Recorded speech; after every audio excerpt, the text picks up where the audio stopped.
едің шаршы әлемді шайқаған, жалықтырған марғау тірлік май табан.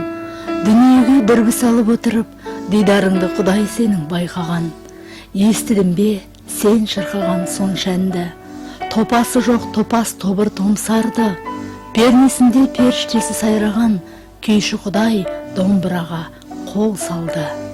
Иә, белгілі айтыскер ақын Мелс Қосынбай жыр жолдарын арнаған Манап Галимов әу бастан-ақ ән мен күйдің мекен атанған киелі нарынның тумасы. Осындай топырақта туған жанның тегін адам болмауы да заңды шығар. Манап Галимов пернесінде періштесі сайраған қасиетті қара домбыраның иесі, киесі бар өнер саналатын, өлең жырмен жүрегі егіз жаралған дарынды тұлға. Осы 1938 жылы Наугат ауданында Орта селосында туған. Бала кезінен бастап өнерге бейім болған. Өлең айтуға, домбыра тартуға өзінің туған нағашысы Сүгірұлы, Насихат Сүгірұлының жиені болып есептеледі. Сол кісінің де әсері болған болар. Ақындық аз-мұз жаңағы ойдан өлеңде шығарып, әңгімелерде жаза қояды, сықақ әңгімелерде жаза қоятын қасиеттер болып жүрді. Сол негізі сол нағаш жұртынан дарыған деп есептеймін. Мектеп бітіріп, Оралдың пединститутын оқып, содан бітіріп 61 жылы Тассор дейтін жерге жұмысқа келді. Әуелі Сарғамыс мектебінде оқусын меңгерушісі болып бастады. Сол мектептің директоры болды. Қаратон мектебінде ұзақ жылдары директор болып жасады. Одан кейін Құлсарының мынау мектеп интернатына келді. Бұл мектеп интернатта өзі белгілі оқу орны болды. Сүлеймен Қаравалин дейтін қазір соғысының атында соғыс жұмыс жасаған бір беделді мектепке келіп директор болып жасады. Одан кейін аудандық мәдениет бөлімінің меңгерушісі болып жұмыс ұзақ уақыт сонда жасады. Енді өзінің жалпы бітімі болмысы, жаратылысы толы өнерге туғандай адам ғой. Өнер жолында жақсы еңбек етті. Жалпы Жылой, Кең Жылой атанған талай дарынды өнер адамдары туған жер. Өнер жолында көптеген жетістіктері болды. Бірақ Манап осы мәдениет бөліміне келерде аздап ұйымдастырудың кемшілігі болды ма? Өнер ісі жөнінде аздап тоқыраушылық кезі болды. Тоқсанбайдың оркестрі тарап кетті. Әлгі театр болды, халық театры, ода тарап кетіп, сол кезде Манап осы өнерге келіп, соны қайтадан жандандыру ісіне кірісіп, көптеген жұмыстар атқарды. Осылайша алғаш еңбек жолын Тассор мектеп-интернатында қарапайым мұғалім болып бастаған Манап Галимов әр іске деген жауапкершілігінің, өнерге деген жанашырлығының, адамдармен үлгілі қарым-қатынасының, ұйымдастырушылық қабілетінің арқасында мектеп директорлығына дейін көтеріліп, 1982-1987 жылдары Ембі аудандық мәдениет бөлімін басқарады. Облыстық мәдениет басқармасы бастығы болып жүрген жылдары талай дарынды, қабілеті мол адамдармен жұмыс жасауға тура келді. Солардың арқасында сол жылдары мәдениеттің дамуы меніңше ерекше болды. Бұны облыстың сол кездегі басшылары да атап жазды. Мәдениет министрінде де осындай баға беріліп жүрді. Міне солардың бірі, сол дарынды адамдардың бірі осы Манап еді. Манап бұл жұмысқа ұстаздықтан келіп, уақытын аямаған, басқалардың бағытын аялаған ұстаздар мәдениетке келуі ол заңды. Өйткені мәдениет те бұл көпшілік жағдайда адамдарды тәрбиелейтін, сол адамдармен жұмыс жасайтын, солардың тілін біліп, өздерінің жұмыстарына тарта білетін адамдар болуға тиісті еді. Келгеннен кейін Манап шындығы жақсы жұмыс жасады. Өзінің тәртібіменен осы мәдениет саласын дамытуға деген ынтасыменен жақсыны бастамаларыменен көріне бастады. Барлық ауданның барлық мәдени мекемелерін аралады, солардың жұмыстарымен танысты. Интеллигенциямен кездесулерді ұйымдастырды. Солардың ішінде көптеген қабілеті бар адамдарды жарыққа шығаруға жұмыстанды. Қазіргі кезде өткен осы мыңжылдықтың аяғындағы ішінде бір қатары сол Манаптың осындай ізденімпаздығы, осындай көрегендігі нәтижесінде болған дарында орындаушылар еді.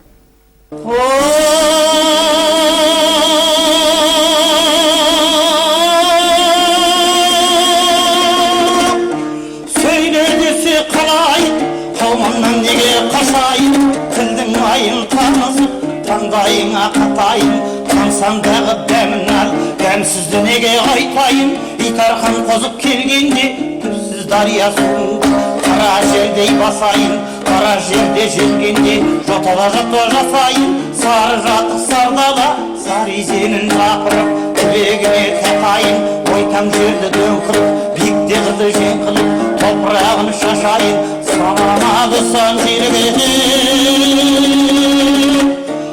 сырақпай матайын.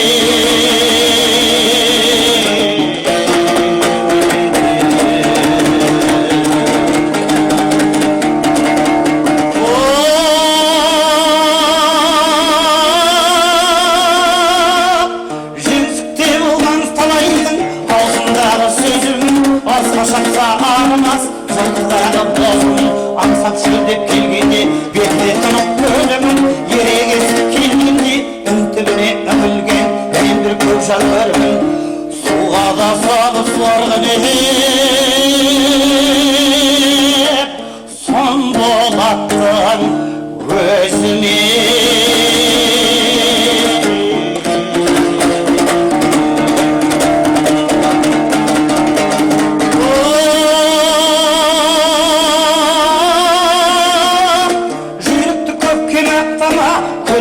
Деп шатпаса, жігітті ердеп мақтама, өткенде күнін жоқтаса, шешенде тілді мақтама, арқаның қатты желіндей, кестелеп сөздің жүйесін, бір атаулатық баса, көкіректегі жел сөзін, қалмады мекен сөздерін, топырағын ұстаса, мұнсанда қолға деген сүнгенге тұтшы, сөз қисыны келемеді, сөйлемесе мүдірме.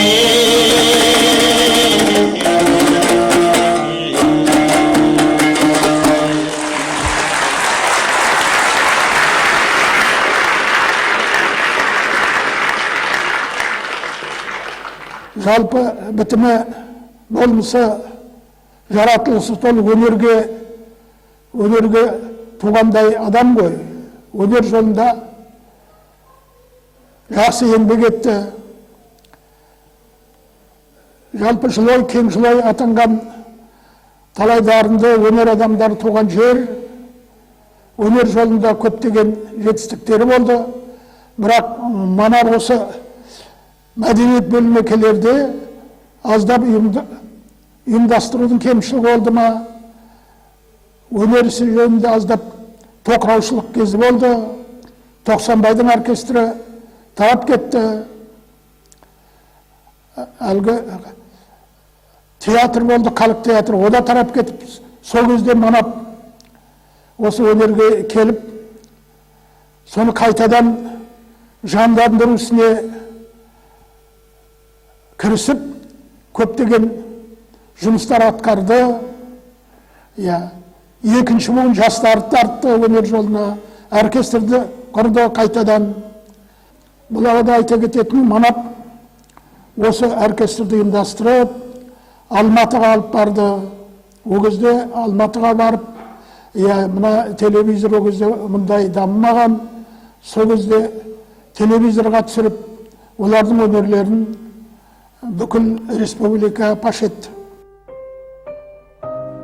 Манап Ғалимов 1985 жылы Алматы қаласында өткен облысаралық айтыс термелерге қатысып, теледидарға түсіп, жүлделі орынға ие болды. Ембі ауданының оркестрін басқарып, Алматы қаласында өнерін көрсетті.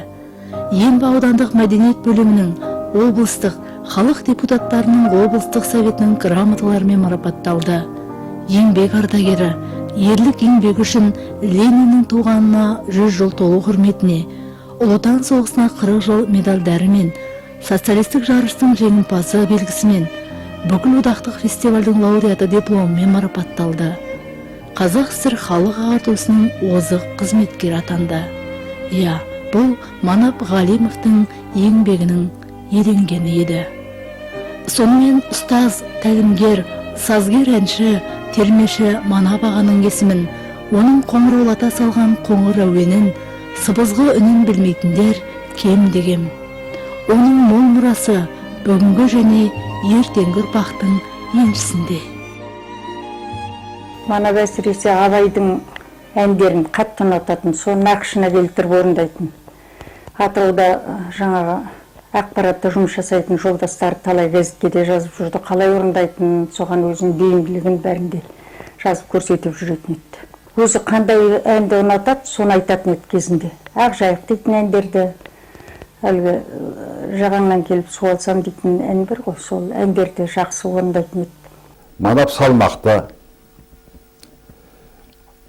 екі сөйлемейтін,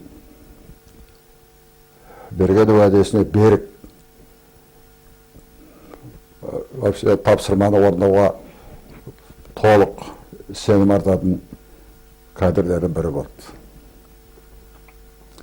Ол өзінің қарабасында да өнерде қарабасы да әдемі өлең айтатын, ұсақ жырауларды жырлай білетін, әсіресе мына насихаттың шығармаларын бастан-аяқ орындайтын, сол орындап отырғанда адамдарды бей-жай қалдырмайтын, өзінің досымен де, өзінің қимыл әрекеттерімен де мен осы адамдарды тарта білетін сондай адам болды.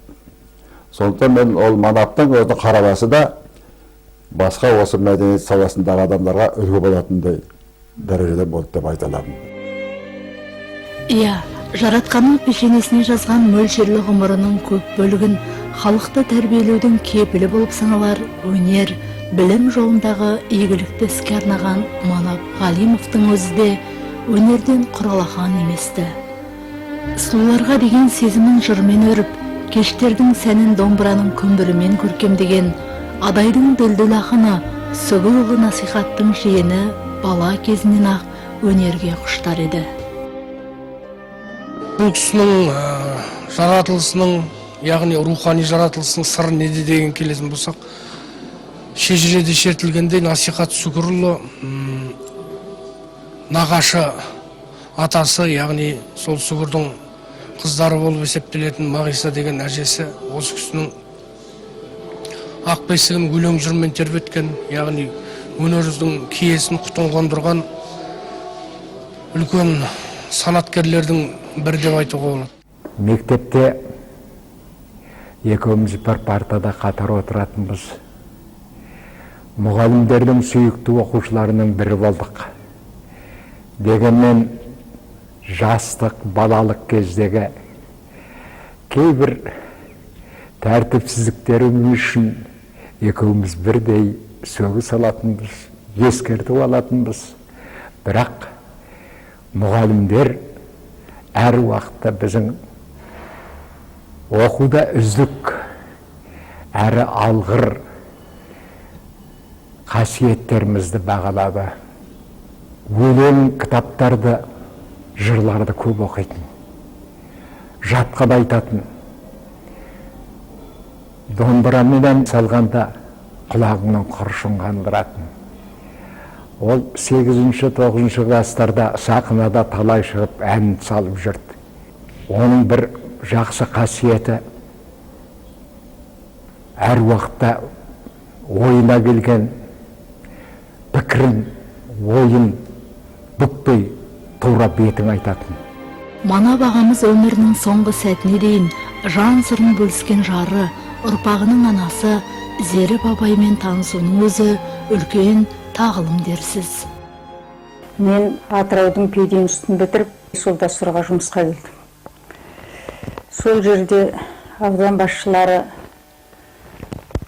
жастарды жинап, Қозы көрпеш баян сұлу спектаклін қоямыз. Осындай жастар бізге керек деп бәрімізді жинап, әңгіме етіп. Содан отырған жастар Қозы манап болады, баян зеріп болады деп әңгімеледі. Ол кезде мен енді мәдениет жұмысынан хабарым жоқ, онша жастықтың жағдайы болар, келістім. Ұзын сөздің қысқасы. Сонымен Қозы көрпеш баян сұлу рөлінде ойнап, екеуміз сол жылдары жайлап 1-2 жыл бірге жүріп, дос болдық, жолдас болдық, арты махаббатқа ұласып семья құрдық. 60 жыл семья құрдық. Сол семья құрғаннан бастап бір мектепте жұмыстас болдық. Міне, осылай Қозы көрпеш баян сұлу қойылымынан басталған таныстық, ұлы арналы сезімге ұласып, ұл қыздарды дүниеге әкеліп, ұрпақ қызығын көру бақытын сыйлады. Бүгінде әке өсиетін мұрат тұтқан ұл қыздары өмірден өз еншілерін алып, бақытты ғұмыр иелері атанған. Қара шаңырақтың иесі Манап Ғалимовтан қалған тұяқ Нұрсипат Ғалимов әке жаққан отты өшірмей келеді.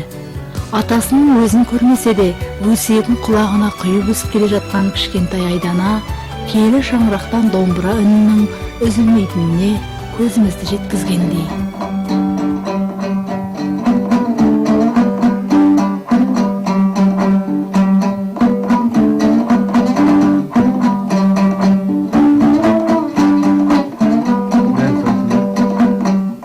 Әлесінде енді әкемнің айтқан жақсылықтары, үйреткен бір ұстаз ретінде, әке ретінде берген өсиеттері, өмірде жасап кеткен жақсылықтары, адаммен қарым-қатынастары, жақсы бір нелерге баулайтын, алға жетелейтіндей, әке асқар тау дейді ғой. Сол кісінің салған ізімен, ізі әлі күнге дейін өзімізге белгілі болып тұрады.